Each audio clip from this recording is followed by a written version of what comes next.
El día de hoy nos encontramos aquí en el Banco de Alimentos de la Diócesis de Cúcuta. Realizamos una solicitud a la Diócesis de Cúcuta, aquí del Banco de Alimentos, con el fin de poder realizar una sensibilización a través del SENA con los jóvenes. Entonces el día de mañana de 9 a 12 del mediodía vamos a tener una actividad en el ecoparque.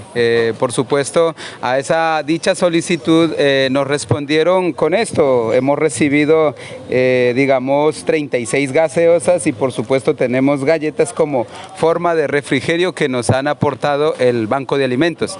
Y pues por supuesto estamos trabajando y de la mano del Banco de Alimentos y con la comunidad Inga y Quichua juntos en este proceso de construcción, de ayudar a nuestros jóvenes en el tema de la sensibilización y dar crecimiento a ello. Muchas gracias. Yupaychani Mashikuna. Buenos días.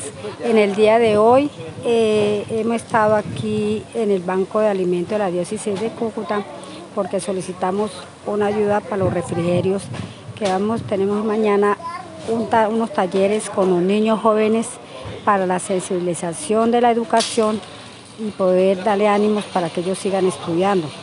Muchas gracias. Estamos trabajando de la mano con los dos cabildos Quichua e Inga para seguir adelante. Muchas gracias.